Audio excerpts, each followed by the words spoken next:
Maka sahabat yang melakukan Allah, ulama salafus saleh, mulai dari sahabat Nabi, tabi'in, tabi'ut tabi'in, mereka sangat luas dalam fikih. Sangat luas dalam fikih. Maka ciri salaf yang hakiki tidak saklek dalam fikih. Ciri salaf yang palsu kaku dalam fikih. Ya, itu gampang untuk ngeceknya.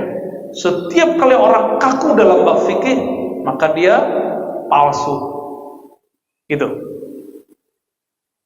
Yang kedua, setelah Nabi SAW wafat, muncul perdebatan siasi.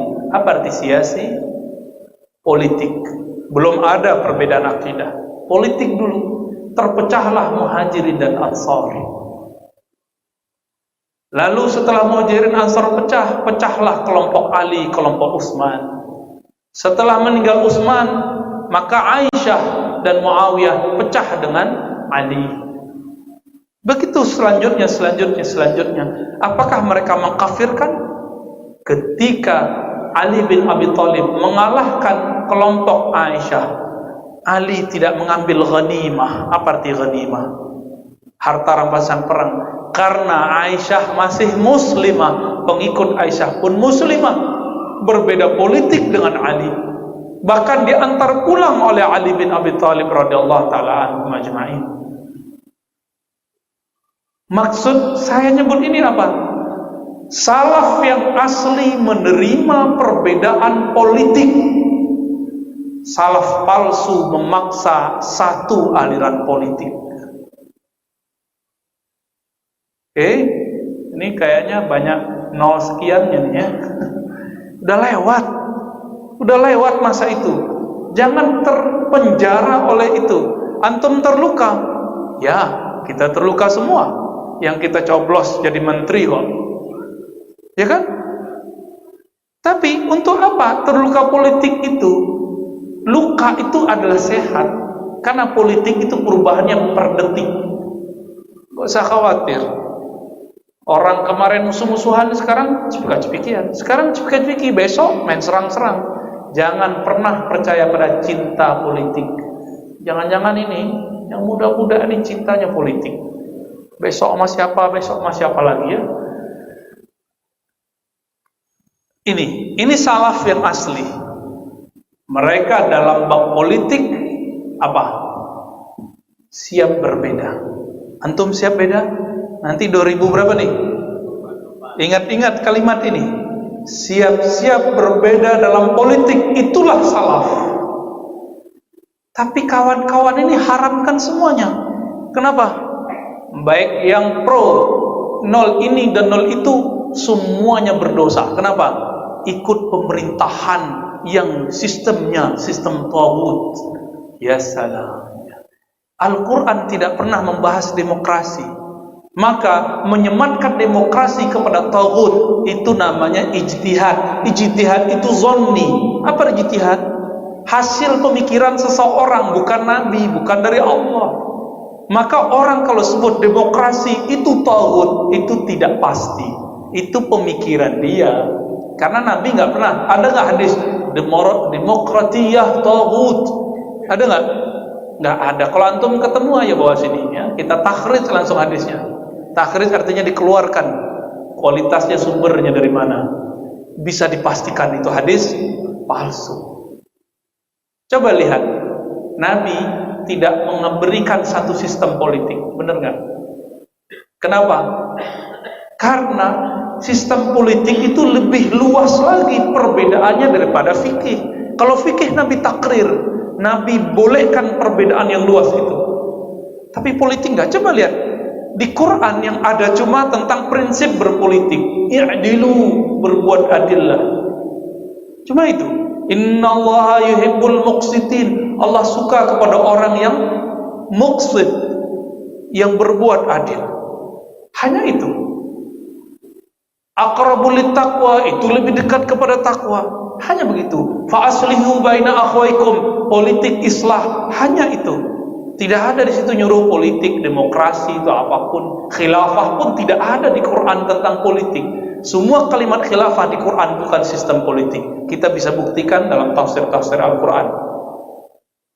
Maka salaf yang asli tidak memastikan satu sistem politik. Selama politik itu tidak bertentangan dengan Quran dan Sunnah, maka salaf membolehkannya. Coba lihat, Abu Bakar dipilih langsung, benar? Umar tidak dipilih. Umar ditunjuk oleh Abu Bakar. Udah dua sistem. Umar membuat tim formatur mirip MPR hari ini, mirip kayak zaman Orba. Anggota MPR-nya yang memilih presiden berikut. Sudah 3 sistem. Ali pun dipilih dengan sistem yang sama, perwakilan. Tapi dari Ali ke Muawiyah perang dulu udah 6, udah 4, 5 ya. Dari situ muncul lagi yang baru namanya diplomasi, tahkim. Udah berapa itu? Berapa sistem? Lalu Muawiyah tidak mengembalikan seperti Abu Bakar, Umar, Utsman, Ali. Dia buat sistem yang dia ambil dari Persia dan Romawi, karena dia tahu Rasulullah tidak pernah membatasi itu. Apa sistem Romawi? Monarki. Apakah Muawiyah menjadi kafir karena meniru orang-orang Romawi? Antum berani kafirkan sahabat Rasulullah?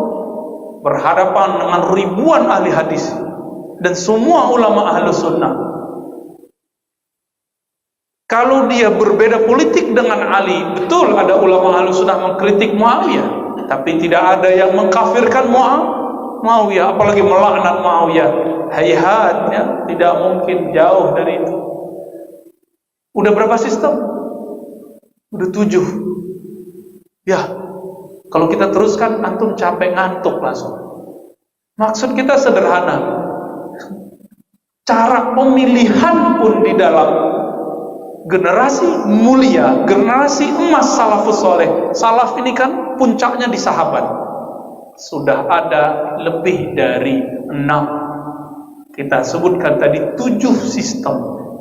Berarti dalam politik, benarlah kata gurunya Imam Ghazali, namanya Imam Al-Juwaini, Abul Ma'ali Al-Juwaini. Abul Ma'ali ini murid dari Abu Ishaq Al-Iskafi. Abu Ishaq berguru kepada Abu Ishaq Al-Isfaraidi, berguru kepada Al-Bahili. Al-Bahili muridnya Imam Asy'ari, nyambung ke Imam Asy'ari. Apa kata Imam Al-Juwaini dalam kitab Al-Ghiyasi? Kitabnya agak nadir, mungkin sekarang sudah banyak dicetak, langka kitabnya.